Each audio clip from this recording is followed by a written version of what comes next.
Hello everyone, welcome back to my channel. Friends, आओ मिल के शुरू करते हैं आज की vocabulary with the quote of the day. Progressing at a snail space is still progress and slow progress is better than no progress. Never be stagnant and never give up. Richelle E Goodrich. इसका मतलब ये हुआ, धीरे धीरे बढ़ना। एक snail बहुत छोटा सा कीटाणु कीड़ा होता है, वो बहुत धीरे धीरे चलता है, उसकी टांगें नहीं होती है पर घिसट घिसट के चलता है। तो राइटर जो बोल रहा है, progressing at snail space is still progress. बेशक अब धीरे धीरे क्यों ना बढ़ रहे हैं, फिर भी आगे बढ़ रहे हैं। And slow progress is better than no progress. और आगे ना बढ़ने से बेहतर है धीरे धीरे ही आगे बढ़ना। Never be stagnant and never give up. और कभी अपनी गति को, रफ्तार को मंद मत कीजिए, धीरे मत कीजिए और कभी हार मत मानिए। सो अब शुरू करते हैं vocabulary from the Hindu editorial. सबसे पहला शब्द है डिसलॉज। डिसलॉज का मतलब होता है टू फोर्स समवन और समथिंग फ्रॉम ए प्लेस और पोजीशन। किसी को बेदखल कर देना, उसको क्या बोलते हैं? डिसलॉज। अगला शब्द है स्कैथिंग। स्कैथिंग का मतलब होता है किसी को बुरे शब्दों में डांट देना, किसी की निंदा करना, किसी को गाली गलौज कर देना, उसको बोलते हैं स्कैथिंग। अगला शब्द है प्लमेट। प्लमेट का मतलब होता है किसी चीज़ में भारी गिरावट हो जाना, उसको बोलते हैं प्लमेट। जैसे मान लो 10 दिन पहले किसी चीज़ का प्राइस 1000 रुपये केजी था, लेकिन अभी हमने कल पता किया उसी का प्राइस 50 रुपये केजी हो गया। अब वो 1000 से 50 रुपये तक क्या था? गिरावट थी ना, तो उसको क्या बोलते हैं? प्लमेट। अगला शब्द है एंटागोनिज्म। एंटागोनिज्म का मतलब होता है a feeling of hate end of being against somebody और समथिंग। किसी के अगेंस्ट में एक फीलिंग होना, उसको क्या बोलते हैं? एंटागोनिज्म। जैसे अभी देख लो, मैं रोज़ बोलता हूँ कि आप यार ना हर दिन ये वीडियो देखा करो, क्योंकि हर दिन ने कम से कम 5 शब्द ने सीखा करो, फिर रिवाइज किया करो, प्रैक्टिस किया करो। पर आप ये सारी चीज़ें नहीं करते हो ना। बहुत सारे कम लोग करते हैं ना, इतने लोग जुड़े हुए हैं तो 5 6 10 लोग ही तो करते हैं। मतलब अगर आप मेरे हिसाब से चल रहे हो तो आप क्या कर रहे हो? मेरे हिसाब से चल रहे हो तो आप होगे प्रतिकूल, नहीं होगे। लेकिन आप मेरे अगेंस्ट चल रहे हो। जब कोई किसी चीज़ के, व्यक्ति, वस्तु के प्रतिकूल चलता है, अगेंस्ट में चलता है, उसको क्या बोलते हैं? एंटागोनिज्म। अगला शब्द है एडवर्सरी। एडवर्सरी का मतलब होता है एनेमी और अपोनेंट। अपोनेंट होता है प्रतिरोधी, प्रतिरोधी होता है जो कंपिटिटर होता है, उसको बोलते हैं एडवर्सरी। जैसे इंडिया और पाकिस्तान, इंडिया और चाइना। अगला शब्द है जेनरस। जेनरस का मतलब होता है,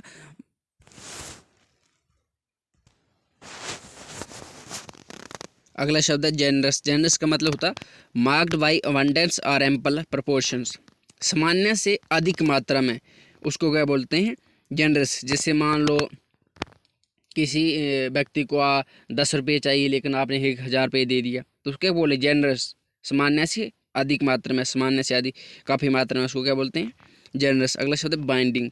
बाइंडिंग का मतलब होता है कोई चीज़ जो बाध्यकारी हो, जिसको हर हाल में फॉलो करना हो, उसको बोलते हैं बाइंडिंग। जैसे आप मान लो अगर आप स्टूडेंट हो, तो आपको स्टूडेंट होने के नाते आपको जो यूनिफॉर्म ड्रेस कोड है वो आपको फॉलो करना ही पड़ेगा। बेशक आप नहीं चाहते हो, घर पे तो जीन पहनना चाहते हो, बाल छत्ते रखना चाहते हो, पर स्कूल तो आपको जो उसी हिसाब से चलना पड़ेगा ना। तो जो चीज़ आपको हर हाल में फॉलो करनी होती है, उसको बोलते हैं बाइंडिंग। अगला शब्द है अनक्रूड। इसका मतलब होता है नॉट कैरिंग और परफॉर्म्ड बाय पीपल। जो चीज़ इंसान के द्वारा नहीं की जाती है, उसको क्या परफॉर्म नहीं की जाती, उसको क्या बोलते हैं? अनक्रूड। अगला शब्द है, जैसे बोलते हैं ना क्रू मेंबर। क्रू मेंबर मतलब जैसे बोलते हैं ना कि कोई जहाज पे हो जो 2 लोग काम करने वाले, उनको क्या बोलते हैं? Crew member. क्रू मेंबर मतलब जो इंसानों के द्वारा काम किया जाता है वो इंसान है, लेकिन अनक्रूड मतलब जो इंसानों के द्वारा काम नहीं किया जाता है।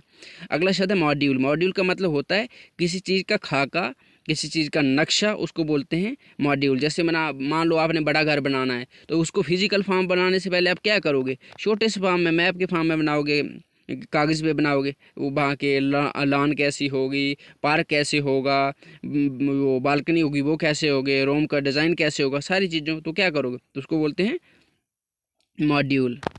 अगला शब्द है ड्रॉग। ड्रॉग का मतलब होता है ए सिलेंड्रिकल और funnel shape device toward as a target by an airplane. ऐसी जो त्रिकोणीय वस्तु होती है, जैसे मान लो कोई ऐसी सिलेंड्रिकल होती है, नीचे से सिलेंडर की तरह होती है, लेकिन ऊपर से कैसी होती है? कोन की तरफ होती है, तो उसको क्या बोलते हैं? ड्रोग। जो टारगेट किसी एयरप्लेन के द्वारा टारगेट की जाती है। जैसे होता है ना कि आप वीडियो गेम खेलते हैं तो कोई ऐसी ऐसी जगह दिखती है आपको कोनिकल में, तो आप अपने वीडियो गेम में उसको क्या करते हैं? टारगेट करते हैं, तो उसको क्या बोलते हैं? ड्रोग। मतलब सिलेंड्रिकल चीज़ होती है जो फनल टाइप शेप टाइप होती है, उसको बोलते हैं ड्रॉ। अगला शब्द है फास्टिडियसनेस। इसका मतलब होता है the act of giving too much attention to small details and wanting everything to be correct and perfect. ऐसा इंसान जो बहुत छोटी छोटी बारीकियों को ध्यान देता है उसको क्या बोलते हैं, फास्टिडियसनेस। जैसे मान लो अगर आप एक स्टूडेंट हैं, जैसे बहुत सारे स्टूडेंट ऐसे होते हैं जो राइटिंग करते हैं तो एक एक शब्द पर ध्यान दे के एक एक शब्द को बहुत बारीकी से अच्छे से लिख देते हैं, और कुछ होते हैं फास्ट फास्ट काम कर देते हैं। तो एक एक जो शब्द पर ध्यान देने वाला होता है, कि छोटी छोटी बारीकी पर ध्यान देने वाला होता है, उसको क्या बोलते हैं, फास्टिडियसनेस। अगला शब्द है रिक्विजिट। रिक्विजिट का मतलब होता है जो चीज़ बहुत ज़रूरी होती है, नेसेसरी होती है, necessary for a particular purpose. जैसे अगर आप पढ़ाई करना चाहते हो और एग्ज़ाम में टॉप करना चाहते हो तो आपके लिए रिक्विजिट क्या है, सबसे ज़रूरी क्या है आपके लिए, कि हर रोज़ पढ़ाई करना, रिवीजन करना, प्रैक्टिस करना। ये चीज़ आपके लिए क्या है, रिक्विजिट है। अब वोकेबलरी है अलग अलग इंग्लिश न्यूज़पेपर से।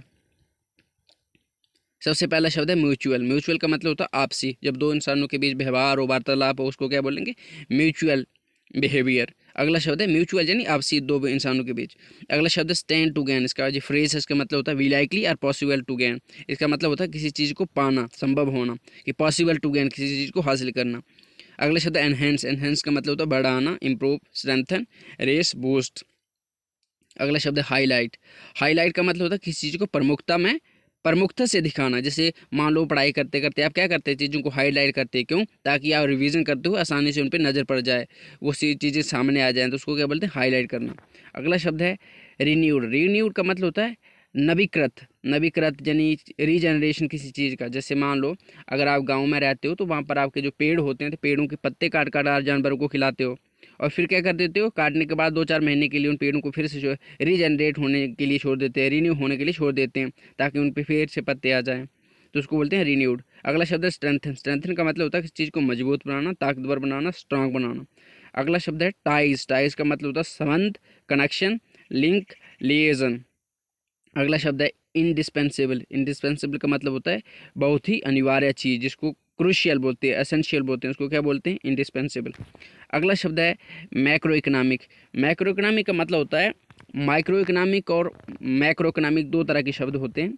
माइक्रो इकोनॉमिक होती है जब कोई इकोनॉमिक एक्टिविटी हम इंडिविजुअल लेवल पे चेक करें, इंडिविजुअल लेवल पे बात करें, तो उसको क्या बोलेंगे, माइक्रो लेवल।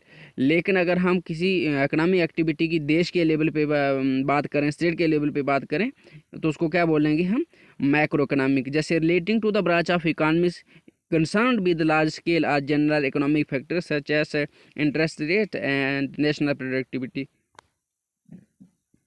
जब हम इकोनॉमिक एक्टिविटी के बारे जब हम इकोनॉमिक के रिलेटेड एक्टिविटीज़ की बात करें, नेशनल लेवल पे बात करें, तो उसको क्या बोलते हैं, मैक्रो इकोनॉमिक। अगला शब्द है कंपेलिंग। कंपेलिंग का मतलब होता है पुख्ता यानी ठोस, कन्विंसिंग। जैसे होता है किसी इंसान ने चोरी की लेकिन आपके पास उसकी रिगार्डिंग है, उसने चोरी की है, तो आपके लिए क्या है, कंपेलिंग प्रूव है ना, उसको क्या बोलते हैं, पुख्ता सबूत है, तो उसको बोलते हैं कंपेलिंग।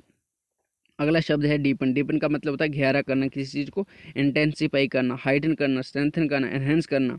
अगला शब्द है एंगेजमेंट। एंगेजमेंट का मतलब होता है पार्टिसिपेशन। एक एंगेजमेंट वो भी होती है शादी वाली, वो नहीं, जहाँ इसका मतलब है पार्टिसिपेशन, किसी चीज़ में हिस्सा लेना, सहभागिता। अगला शब्द है एम्फेसिस। एम्फेसिस का मतलब होता है किसी चीज़ पर जोर देना, बल देना, उसको बोलते हैं एम्फेसिस। अगला शब्द है सप्लाई चेन। सप्लाई चेन का मतलब होता है a network of individuals and companies who are involved in creating a product and delivering it to the consumer. जैसे देखो इसका मतलब ये हुआ कि कोई चीज़ आप तक पहुंचने में उस सप्लाई चेन में जो लोगों का, कंपनी का रोल रहा, उसको बोलते हैं सप्लाई चेन। जैसे देखो कि आज जो आपके घर में आज आटा खा रहे होंगे, आप चावल खा रहे होंगे, आपने तो नहीं उगाए हैं, ना जाने कौन से स्टेट में उगाए गए हैं, फिर वहाँ से किसानों ने उगाए होंगे, फिर काटे होंगे, फिर कंपनियों ने खरीदे होंगे, फिर फैक्ट्रीज में जाके प्रोसेस किया होगा, प्रोसेस करने के बाद ट्रांसपोर्ट किया होगा, ट्रांसपोर्ट करने के बाद किसी रिटेल पे आया होगा, रिटेल पे आने के बाद वहाँ से आपने खरीदा होगा। अब यहाँ तक जो आप चीज़ पहुँची जिन चीज़ माध्यम से, उन सारी चीज़ों को क्या बोलते हैं, सप्लाई चेन। अगला शब्द है बिल्ड। बिल्ड का मतलब होता है किसी चीज़ का प्रयोग करना, एम्प्लॉय करना, यूज़ करना, उसको बोलते हैं बिल्ड। अगला शब्द है कीन। कीन का मतलब होता है उत्सुक, जो इंसान बहुत ही इंटरेस्टेड हो, उसको बोलते हैं कीन। अगला शब्द है वल्नरेबिलिटी। इसका मतलब होता है कमज़ोर, फ्रेजाइल, जो बहुत ही चीज़ जो नाजुक होती है। जैसे बच्चे हम बोलते हैं ना, बच्चे के हैं नाजुक हैं, यानी वल्नरेबल हैं। क्यों? क्योंकि बहुत उन पे ना असर पड़ने को, उस चीज़ का असर पड़ जाता है। बच्चों को डरा दो डर जाएगा, उसको मोटिवेट करो मोटिवेट हो जाएगा। बहुत सारी चीज़ों का असर पड़ जाता है बच्चों पे, तो उसको क्या बोलते हैं? कमज़ोर, फ्रजाइल, डेलिकेट। अगला शब्द है डिसरप्शन। डिसरप्शन का मतलब होता है व्यवधान। व्यवधान का मतलब होता है किसी चीज़ को डिस्टर्ब कर देना, उसको क्या करना? इंटरप्ट कर देना, उसको बोलते हैं डिसरप्शन। अगला शब्द है परस्यू। परस्यू का मतलब होता है किसी चीज़ को कैरी आउट करना, किसी चीज़ का पेशा करना। इसके दो मतलब होते हैं। जैसे आपको कि अपनी ग्रेजुएशन के बाद आप आगे क्या परस्यू करना चाहते हैं, यानी उसके बाद क्या करना चाहते हो। जैसे मास्टर करना चाहते हैं बहुत सारे लोग, जॉब के लिए जाना चाहते हैं। ये हो गया परस्यू। एक परस्यू का मतलब होता है किसी चीज़ का पीछा करना। जैसे मान लो कोई भाग रहा है आगे आगे, आप पीछे पीछे दौड़ रहे हो, तो मतलब आप परस्यू कर रहे हो। तो परस्यू का मतलब दो होते हैं, किसी का पीछा करना, जहाँ किसी काम को अंजाम देना करना। अगला शब्द है फ्रेंड शोरिंग। फ्रेंड शोरिंग का मतलब होता है ट्रेड ब्लॉक। जैसे मान लो बहुत सारी कंट्रीज़ क्या कर देती हैं, जैसे अपने व्यापार के लिए अपना एक गुट बना देती हैं। जैसे बना लो रशिया के साथ, जो रशिया के देश हो गए, जैसे अमेरिका के साथ हो गए बहुत सारे, जैसे ब्रिटेन हो गया, फ्रांस हो गया, अमेरिका हो गया, इस तरह के जो देश हैं। तो जब क्या करते हैं देश, क्या करते हैं अपना गुट बना देते हैं, क्या इकोनॉमिक एक्टिविटी के लिए, ट्रेड के लिए, उसको क्या बोलते हैं? Friend shoring. जैसे मान लो दो इंसान हैं, उनकी आपस में बनती हुई है, अपने वो पॉलिटिकल संबंध हैं। और दो, जैसे इंडिया चाइना और पाकिस्तान की नहीं बनती है, तो इंडिया चाइना और पाकिस्तान की कोई भी ऐसा ब्लॉक नहीं बनाता है ट्रेड वाला। लेकिन इंडिया की अमेरिका के साथ बनती है, रशिया के साथ बनती है, फ्रांस के, ब्रिटेन के साथ बनती है, तो उनके साथ क्या करता है वो ब्लॉक ट्रेड कर देते हैं। तो जहाँ पर जो लोग अपने इंटरेस्ट को बढ़ाने के लिए एक दूसरे के साथ आते हैं, जहाँ जो एक दूसरे के संबंधी हैं, अलाई हैं, तो उनको क्या बोलते हैं? Friend shoring. Now idiom of the day, blood sweat and tears. इसका मतलब हो गया extremely hard work for or the greatest effort possible in order to achieve something. किसी चीज़ को पाने के लिए बहुत मेहनत की करना, उसको क्या बोलते हैं? Blood sweat and tears. कभी कभी हम ऐसे बोलते हैं ना कि इस चीज़ को पाने के लिए मैंने खून पसीना बहाया है, तो उसको क्या बोलते हैं? Blood sweat and tears. For example, they had given their blood sweat and tears to getting the restaurant up and running. उन्हें इस रेस्टोरेंट को हासिल करने के लिए और चलाने तक अपने खून पसीना दिया है। So with this I'm signing off. If you like my video, please like, share and comment if you have any questions in the comment section. So thank you for watching. Have a nice day.